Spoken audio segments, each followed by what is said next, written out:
We're here to express our concerns about the fate of Osman Khalif, a former MCA for South Sea and a senior aide to the governor of Nairobi, Governor Sakaja.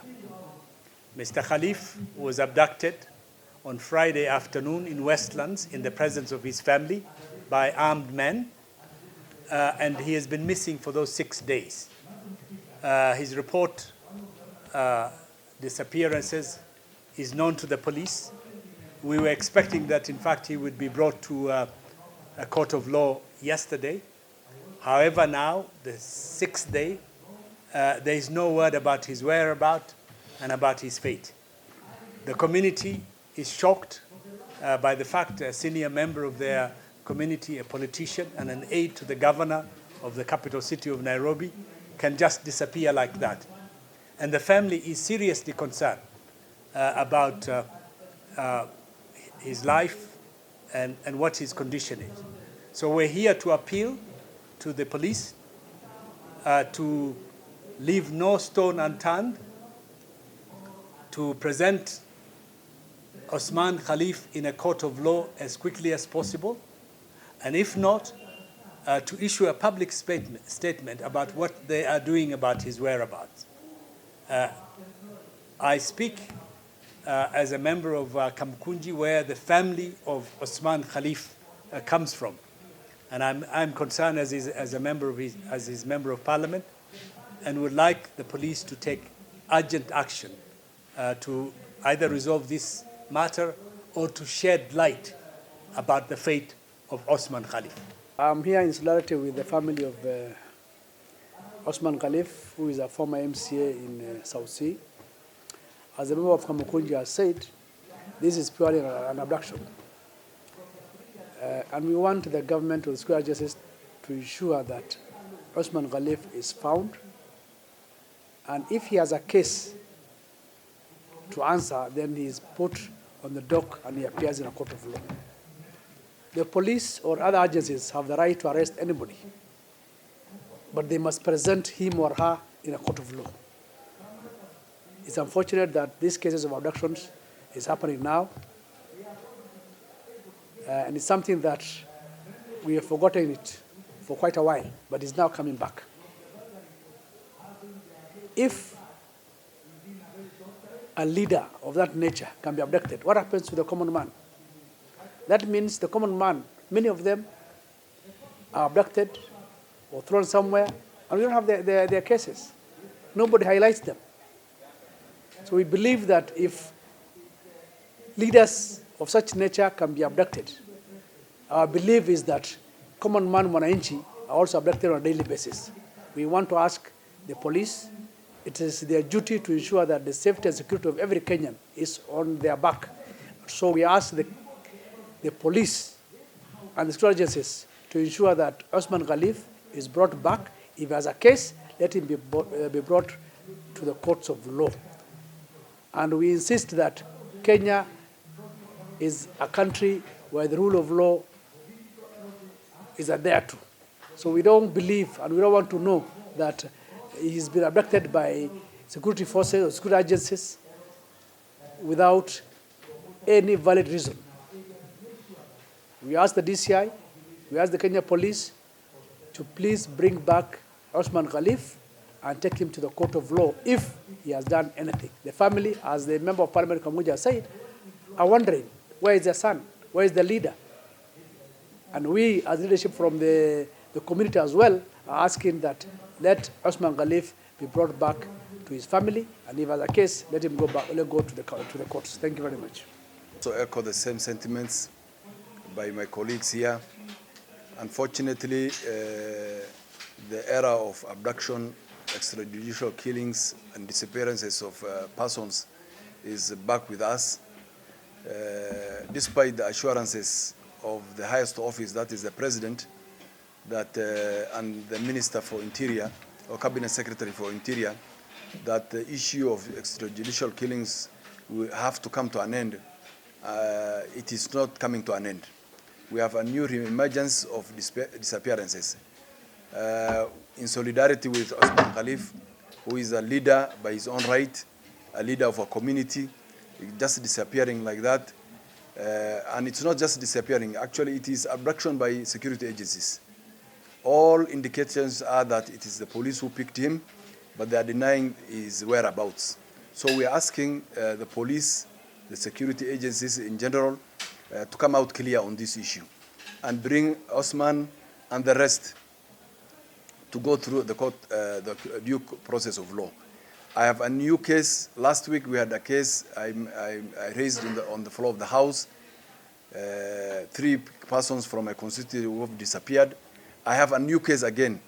Last few days, there's another one who was picked again, Abdurizak Yare, who was picked from Nairobi West with another person, but they released one other person, but they're still holding Abdurizak Yare. So we are hoping and we are appealing to the government through the president and the security agencies to ensure that all these persons who are missing are brought to book and they face the law if they have committed any crime. But we do not expect the fight against terrorism to be used to harass, to intimidate, to profile our community. Thank you very much. Kwa majina naitwa Mohamed Chute, Senator Marsabit. Ningependa kusema kwa watu wetu kupotea, kukosekana, kubebwa na polisi imeanza kuwa nyingi. Garissa, Mandera, hata Marsabit. Serikali iliyopita kuna wazee wetu wawili walikosekana. Mzee Kuni Ele na Mwalimu Roba Sereka. Inaonekana hata serikali yetu ya Kenya Kwanza imeshika hiyo njia.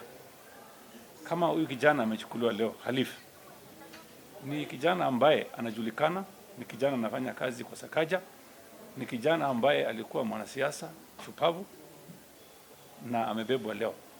Tunataka kusema hivi, mtu akipatikana na makosa upelekwa kotini, na polisi akishika mtu aseme yeye ni polisi, ameshika wewe, na lazima aseme atakupeleka kotini kwa siku ngapi. Na kama Waislamu sisi tunaona kama watu, serikali inatumia nafasi hii yake kuangamiza ama kutesa watu. Vile vijana wanashikwa saa hizi, tunataka vijana wakishikwa wapelekwe kotini. Ile serikali ya kwanza ilidhulumu watu. Nataka kusema hivi, serikali hii yetu ya Kenya Kwanza sio serikali ya kudhulumu watu, lakini kuna watu wako ndani ya serikali hii ambaye ni wafanyikazi, wanatesa watu, wanashika watu kiholela. Na sisi hatuwezi kusema sisi wale wako hapa tuko kwa hiyo serikali. Serikali tuko ndani hawezi kuangamiza watu wetu, na hatuwezi kubali kabisa kamwe. Na ningetaka kusema hivi, vile Mheshimiwa Raso amesema, hatutaki kuomba, hatuombi mtu yeyote. Tunasema hiyo kijana kwa masaa 24 aletwe kotini ama awachiliwe huru. Kama hata letwa kotini, hata awachiliwe huru, tunafanya petition kwa president mwenyewe. Ile dhuluma ilikuwa inafanyika mbeleni, hatutaki iendelee tena. Kamwe hatuwezi kubali. Na tutasimama kidete tukiwa wanasiasa ambaye tunataka haki idumishwe, tukatae hiyo maneno. Hiyo maneno ya zamani serikali ya kwanza inafanya, hatutakubali hii serikali ifanye, na tutasimama na familia hiyo kuhakikisha huyu kijana amerudishwa kwa familia yake. Asanteni sana. To echo one thing. In criminal justice system, you first investigate, you identify that a crime has been committed, you investigate, collect evidence, synthesize, arrest, and then prosecute. It's not the other way, that you arrest and then you investigate. It doesn't work. So what we are asking, whoever, because right now it's not even clear whether he has been abducted, whether he's being held by the law enforcement agencies. I think up to now it's not clear. We have only had this gentleman has been is missing. So what we are asking is whoever is holding him illegally, because I think from Friday, it's how many days now? 6. is such a long time. Actually, it's unconstitutional. So this barbaric and illegal way of handling suspects should come to an end. If the gentleman has committed a crime, there are procedures. Please take him to court of law. Let him plead guilty or not guilty. Subject him to the rule of law. And that is what all of us actually subscribe to. So we want to ask whoever is holding that gentleman, and he's a prominent Kenyan, should follow the due process of law. Because there are two things. You're investigating crime, you're also committing crime. It doesn't make sense. It's a fallacy, actually. It's a fallacy.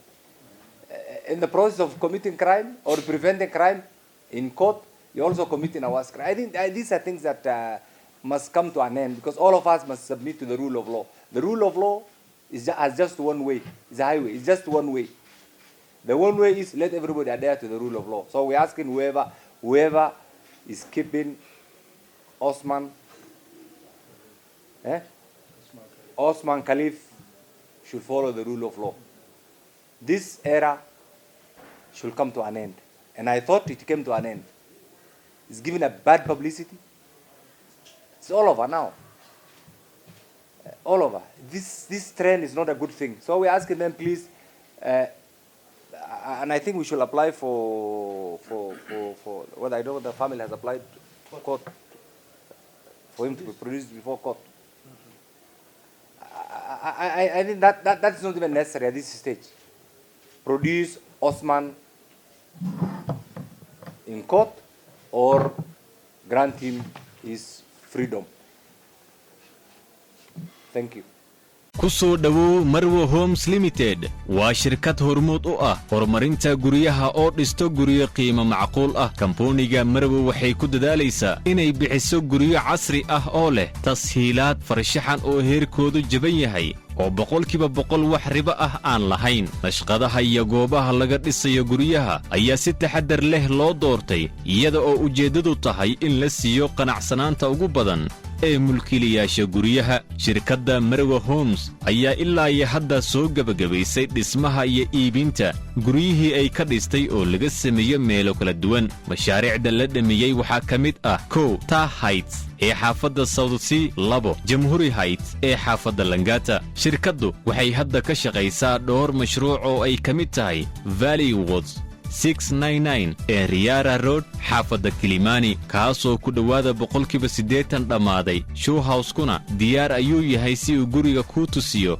oo aadna ugu qanacdid. Mashaariicda soo socda waxaa ka mid ah Olishabara Towers ee xaafadda South Sea, Tower Crescent ee Juja Isli, Tactics Tower ee xaafadda South Sea iyo kuwa kale. Wixii macluumaad dheeraad ah wac lambarada shaashadda kaaga muuqda.